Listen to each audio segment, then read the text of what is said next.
اللہ سواری کا انتظام ہو گیا، کپڑے کا بھی انتظام ہو گیا، یا رسول اللہ میں 3 دن کا بھوکا ہوں، میرے لیے کھانے کا بھی انتظام کرو۔ اللہ سرکار نے صحابہ کرام میں اعلان فرمایا، کون ہے جو میرے مہمان کے لیے کھانے کا انتظام کرے، میں نبی اس کے لیے جنتی کھانے کا وعدہ کرتا ہوں۔ تو پوچھو کہ اگر مسافر ہو، اگر آپ پریشان ہیں، سفر میں ہیں، تو میرے گھر کھانا کھا کر کے جانا۔ اس اللہ والے کو کہنے لگا کہ میرا بھی، میرے بیوی کا بھی، میرے بچے کا بھی 3 دن کا فاقہ تھا۔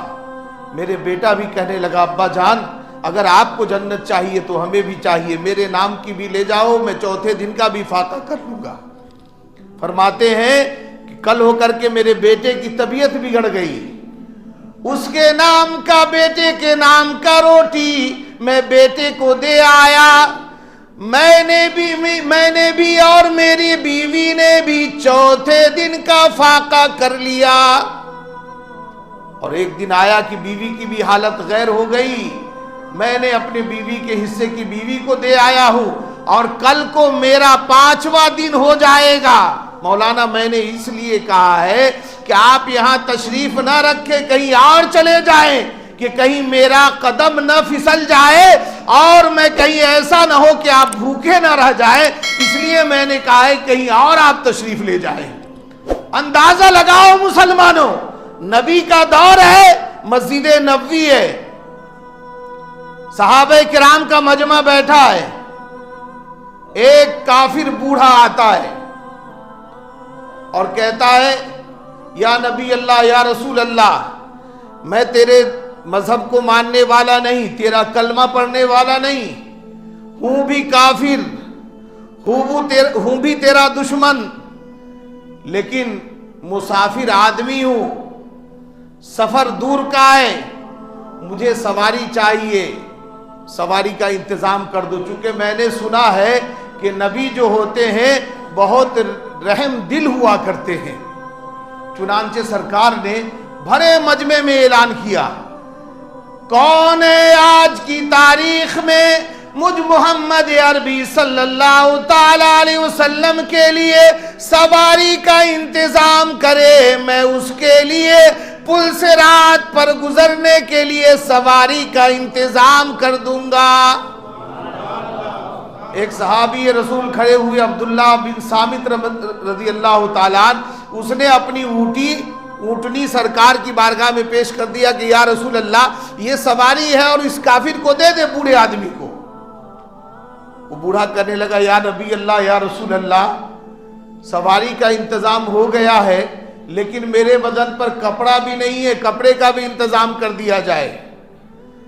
سرکار نے فرمایا، کون ہے جو میرے مہمان کا کپڑے کا انتظام کرے، میں نبی اس کے لیے جنتی پوشاک کا وعدہ کرتا ہوں۔ سبحان اللہ۔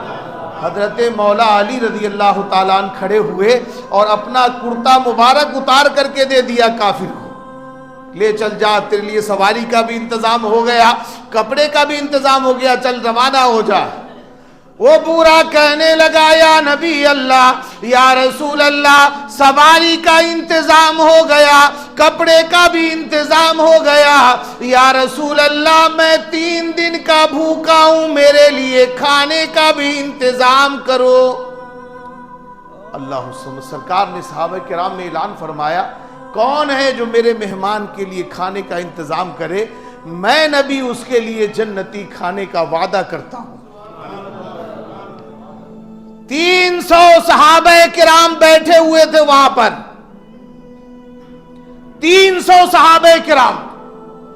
جب سرکار نے یہ اعلان فرمایا، کوئی صحابی کھڑا ہو نہ سکا کہ یا رسول اللہ میں اس کو کھانا کھلاؤں گا۔ علماء کرام نے لکھا ہے اس کی وجہ یہ تھی کہ کوئی صحابی ایسا نہیں تھا جس کا 3 دن سے کم کا فاقہ نہ ہو۔ اللہ سبحانہ۔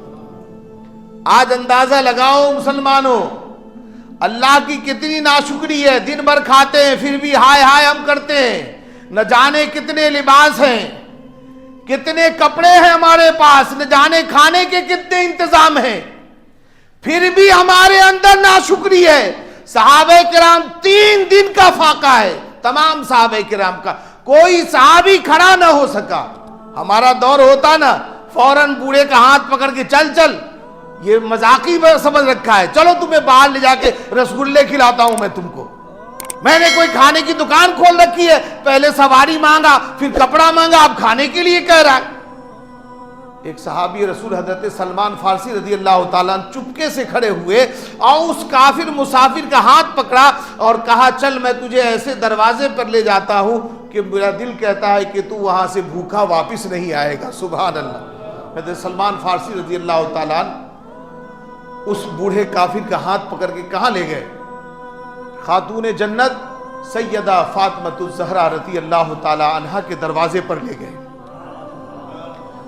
اور آواز لگائی، یا اہل بیت رسول اللہ انطعم فی سبیل اللہ، اے نبی کے گھر والے تیرے دروازے پر ایک بھوکا مسافر آیا ہے، اس کے کھانے کا انتظام کرنا ہے، چنانچہ اس کے کھانے کا انتظام کیا جائے۔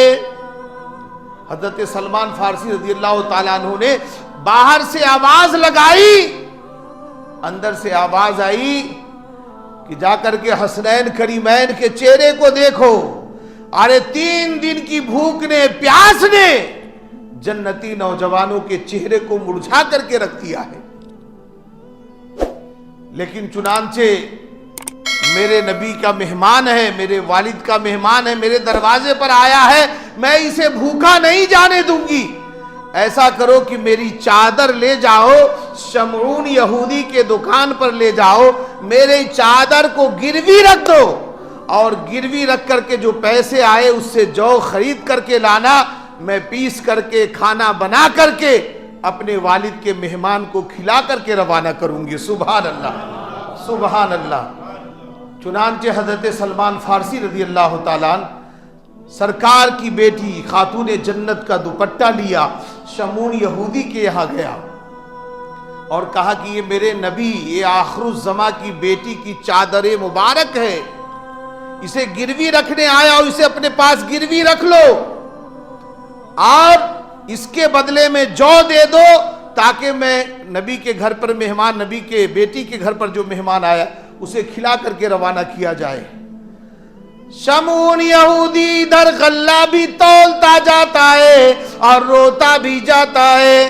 صحابی رسول نے پوچھا رونے کی کیا وجہ ہے، رونے کی کیا وجہ ہے؟ وہ کہنے لگا شمعون یہودی کہ ہمارے توریت کے اندر لکھا ہوا ہے کہ نبی کے گھر، نبی کے بیٹی کے دروازے پر ایک بھوکا مسافر آئے گا، اس کا پیٹ بھرنے کے لیے نبی آخر الزماں کی بیٹی اپنی چادر کو گروی رکھے گی۔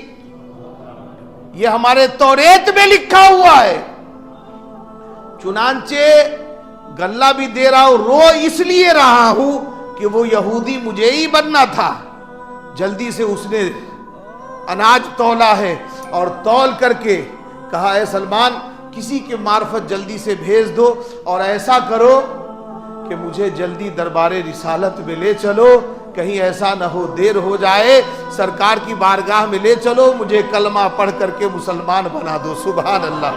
اندازہ لگاؤ کبھی ہمارے کیسے اخلاق ہوا کرتے تھے، کیسے کردار ہوا کرتے تھے کہ ہمارے اخلاق و کردار کو دیکھ کر کے دنیا کلمہ پڑھنے پر مجبور ہو جایا کرتی تھی۔